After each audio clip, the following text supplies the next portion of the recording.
Hi, welcome to your checkup, where we bring health topics from the doctor's office to your ears. On this podcast, we try to bring medicine closer to its patients. I'm at Delesky, a family medicine resident in the Philadelphia area. I'm Nicole, Aruffo, and I'm a nurse. And we're so happy that you can be here with us today. Especially our Cincinnati listener. Especially the Cincinnati listener. Shout out to you. In Oklahoma, we're still thinking about you. What are we going to talk about today, Nick? Well, today we are continuing our hypertension journey. Right. If you didn't listen to our first hypertension episode, we explained what hypertension is, some of the risk factors that can make someone more susceptible to a high blood pressure. Right. It'll introduce the conversation today because we're going to talk about what you can do to address your blood pressure in your life, what changes you can make, and a little ditty about medicine. A little ditty. So there are two pillars. If you are diagnosed as having hypertension, two pillars of treatment options. Great way to put it. You could say, right? Yep. The first is, I guess it doesn't necessarily have to be first. One of them is lifestyle changes. The other one is medication. Yep. Right. And the lifestyle changes get at the modifiable risk factors. Before we get to that, I just want to say a couple risk factors that are not modifiable. So the geneticals? Correct. Or the societal ones. Things that play in that either time doesn't solve or society doesn't help us with at all. Family history is not a modifiable risk factor, but it does increase your risk of having hypertension yourself.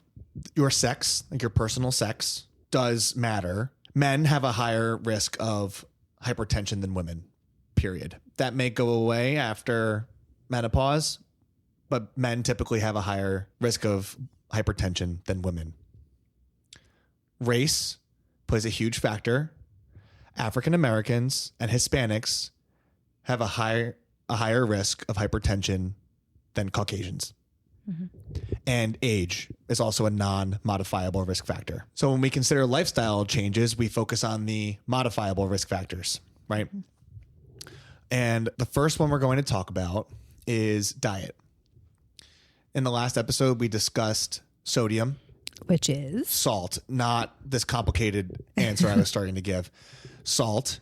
And it is often added to food, and it already lives in a lot of food. If you take a look at the nutrition label, several people already probably know about calorie counting. Nice. Took a nice sip there and it landed all over your chin. Okay, not all over. Had a little dribble. A lot of people know about calorie counting, but have you thought about sodium counting? Probably not. Probably not. So what I want you to go look at, if you're someone who is struggling with hypertension, is the DASH diet. DASH. It stands for Dietary Approaches to Stop Hypertension.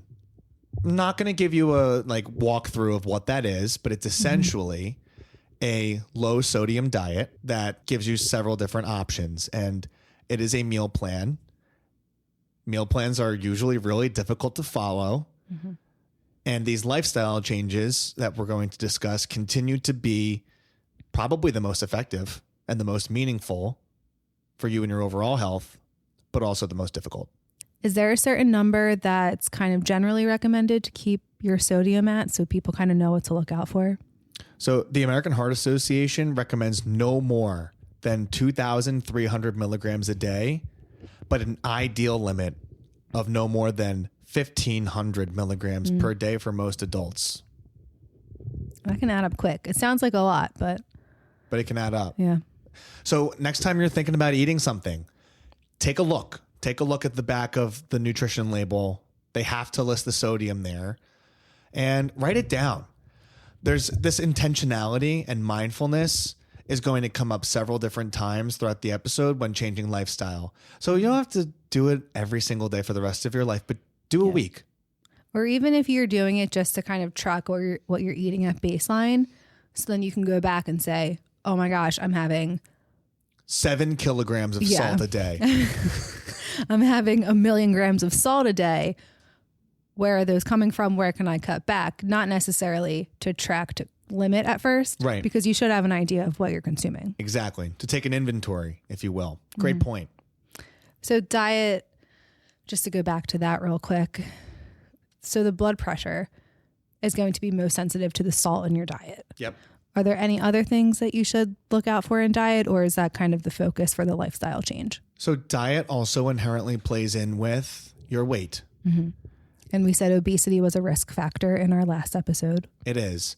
And we're very thoughtful in this household about how to actually identify obesity. Mm-hmm. We don't think that BMI is a great way to do it here. We are not BMI stands in this household. We aren't, and it's a bad way, but it's the way that the medical system uses. Mm-hmm. And so for lack of a better one, I mean, I literally was a BMI of 30 a couple weeks ago. Yeah, like you would be obese. Right.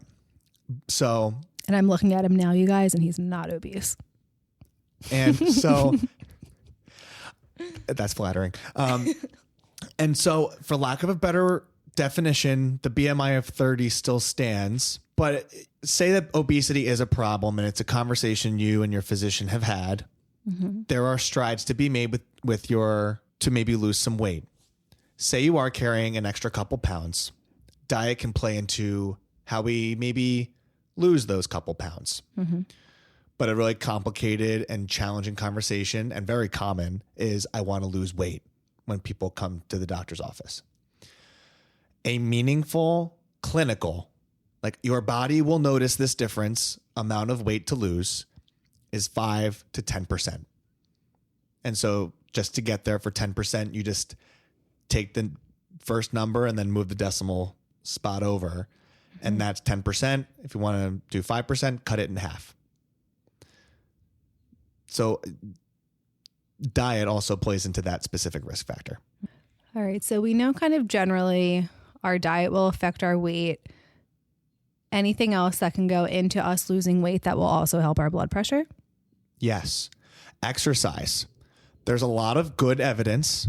And this is, if anyone who is my patient who's listening knows that nearly every visit, especially a physical, that the live longer amount of exercise you can do is 30 minutes, 5 times a week at an intensity where it would be difficult for you to speak to the person next to you.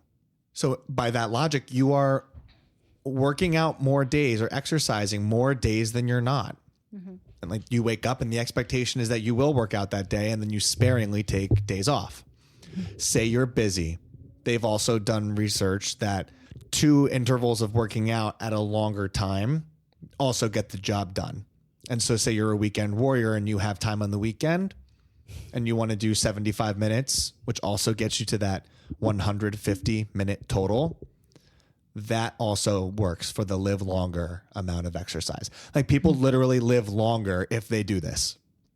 If I told you there was as the name would suggest, right? If I told you there was a medicine, there was something you can do that would make you live longer, and you didn't have to put anything in your body, but it took a little bit of time each day, people would be going nuts.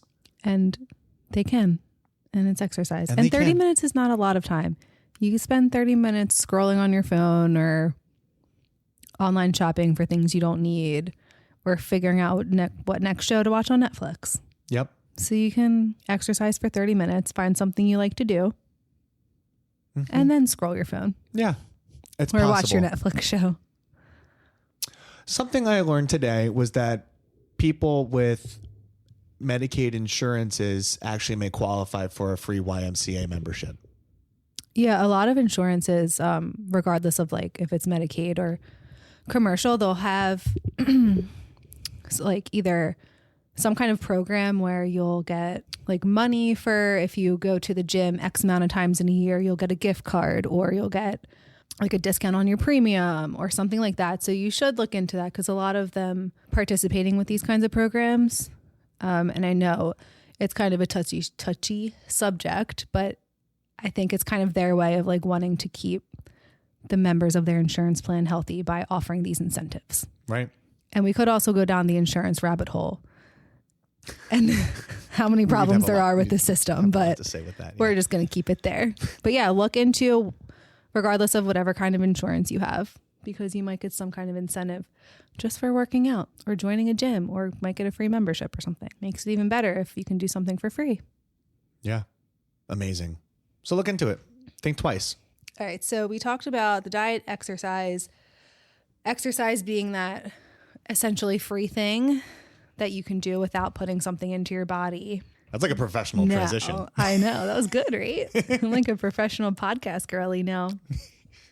So, speaking of putting things into our body, there are some of those things that we put into our body that increases our risks for hypertension. Yep. And what are they? And we talked about a few of them. Mm-hmm. Tobacco and some medications. Mm-hmm. And so we'll dive into some tobacco right now.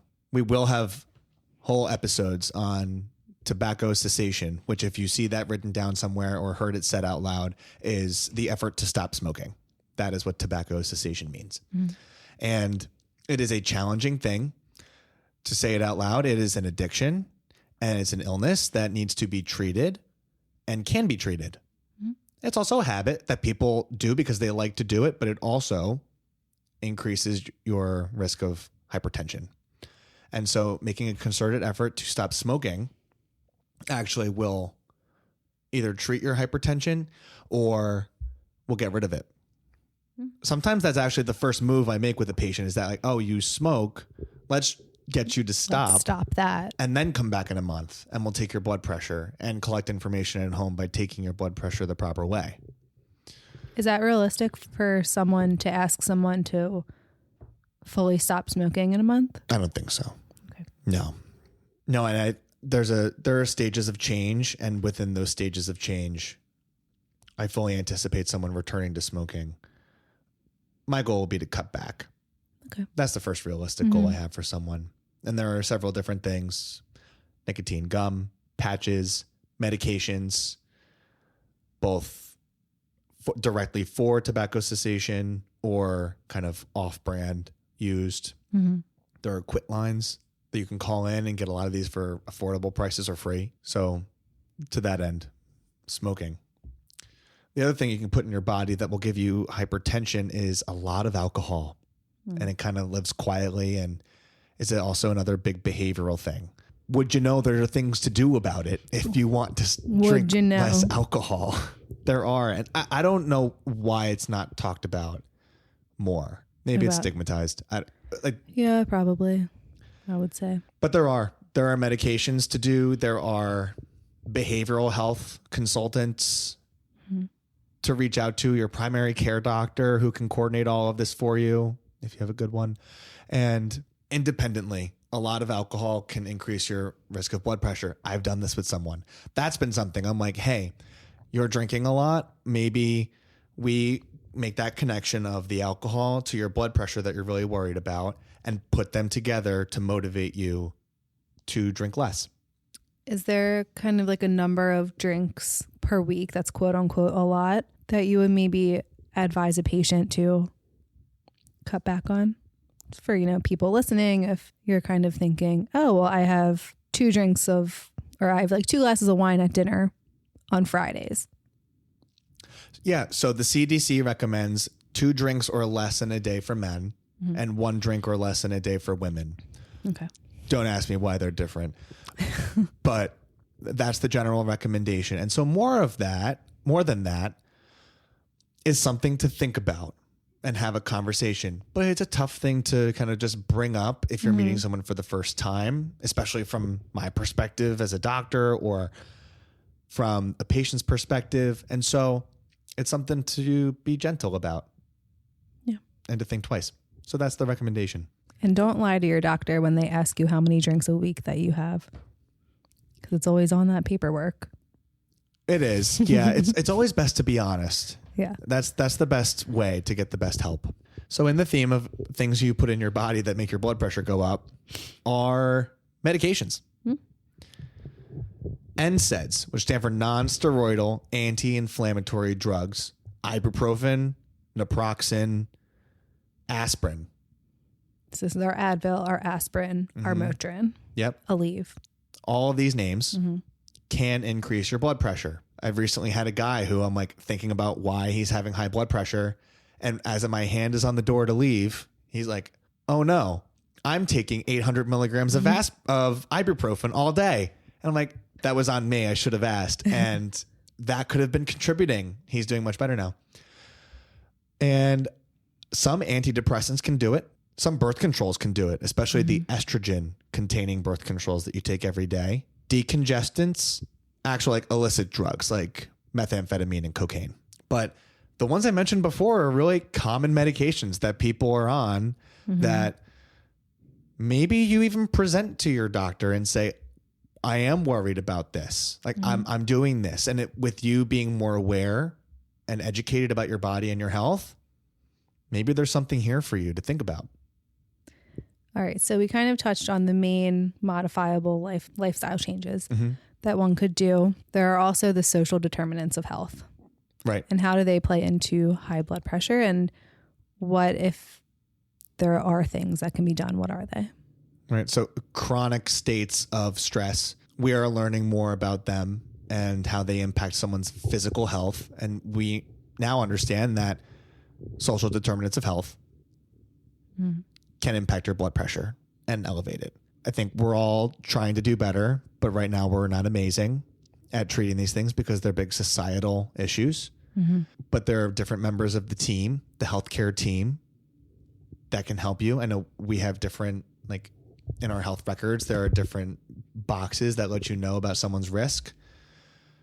And you can quietly fill out forms if you don't want to say it out loud if you're struggling. But we do know that the social determinants of health can independently increase your risk for hypertension. And as I mentioned earlier in the other episode and kind of earlier here, 90% of high blood pressure is called essential hypertension, but there is a bag of blood pressure that is caused by something.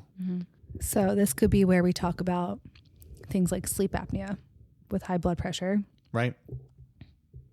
Often thought about. What came first, the sleep apnea or the blood pressure? It's a great question. I'm actually like a lot of the people who come to me with problems of high blood pressure, I look at their neck and I'm like, oh, do you snore? And then if they do, then I think twice and I'm like, maybe you have sleep apnea, because sleep apnea itself can cause hypertension. And that treatment's so different than the other stuff. Like that's a whole CPAP machine that you're getting. And then who knows, like if it's true and you have it, then your blood pressure's improved and your life has changed. So that's a huge one. And then there are other more complicated pathologies that can cause hypertension. And we don't need to talk about we're not going to go into them. Place. Not the place. If someone, okay, so you mentioned someone's neck or the size of their neck. Yeah. Possibly relating to their sleep apnea. Sure. So we're making the assumption here that someone has a thick neck. Thick. Maybe in the obese category. Right. If someone loses weight. Absolutely. Does these modifiable lifestyle changes, could they also decrease their sleep apnea risk and high blood pressure? Excellent point. Right. You absolutely can. It happens. And that's losing a clinically important amount of weight, 5 to 10%, can change your life. So that was a great point. Yeah, absolutely. Cool. So that was the lifestyle pillar. Yeah. We're going to touch on the medication pillar because that can be very detailed and really should be just sorted out between you and your doctor because there are different avenues that you can go down. Totally. Specific to you. But what's kind of the main take home? I guess really if you are prescribed a blood pressure medication from your doctor, what's the most important part? The most important part is to take it as prescribed. And so if the blood, usually they're taken once a day. And the most important part is to take the medicine. Be honest with your doctor when they ask you how often you take your medicine. It's not a test when they ask you. Yeah. And don't answer how you think they want you to answer. Just tell them. Right. Because there are things to do. And so this kind of gets at the being a patient episodes that we're going to have coming up. Taking a medicine every day is hard. It's a habit. And be honest, because there are things that can be done, adjustments that can be made, or if there's a side effect that the medicine is giving you, tell your doctor if you don't like the way this makes you feel, because there might be something else to do. Right. And at the end of the day, it's your body and you're making this plan with this person who you've given a lot of trust to, but let us know. It's so helpful. And along with the medication, I just kind of heard here and there of people kind of saying like, yeah, like I'm on a blood pressure med now, or like it's not time for that. Like I'm not old enough for that, whatever. Some kind of, I guess, like stigma, I guess, with the blood pressure med. So if you are prescribed a blood pressure medication, is that it? And like, that's your life sentence? You're on this med for the rest of your life? No. Or can you come off of it? You can come off of it, and I would, see first half of episode because you can change these things, and someone may put you on a blood pressure medicine to temporize or give more time to the solution, because the solution may be you changing your life, which is within your grasp. It's right there. But we can't have you walking around with high blood pressure pumping throughout that body, knowing what happens when it lives there. And what if something happens and you don't come back and you don't see us, and then it's not as important? And like, it gives me a lot of peace of mind to know that you're on a medicine, your blood pressure is controlled. But at the end of the day, I want the solution that works for you. And that's how I look maybe at that it. is, you're paying attention to your diet. You're intentional about your activity and your exercise, maybe cutting back on some things that aren't so great for us. And then your blood pressure looks a lot better. Then you can work with your doctor about coming off of the medication, and then you're not on a med anymore. Yeah. Your life is improved. Other things in your life are most likely improved by these changes that affected your blood pressure. Yeah. You can change your life. It is within your grasp to do that.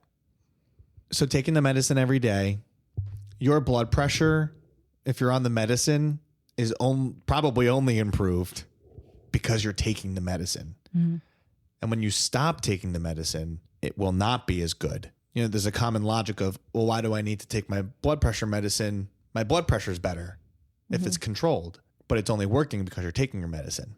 And so that's why we need to keep taking it. In the theme of side effects, sometimes your blood pressure can go too low. That's something that your doctor wants to know about. I can definitely speak for anyone providing healthcare. They want to know about that. And sometimes if you're on multiple, you can inquire about a combo pill, because sometimes it takes more than one medicine to get your blood pressure down. And sometimes you can ask about taking multiple medicines and putting them in one, because we know that increases the number of times that you take the medicine. Great. But without giving medical advice-y. That's kind of where we're at. Okay. I think this was a great hypertension journey. I think it was. And please comment, leave messages, email us if you have other questions or things that you want us to discuss, special situations that we can do a little bit more reading on and kind of decipher for you. We would be happy to do that, because you're definitely not alone.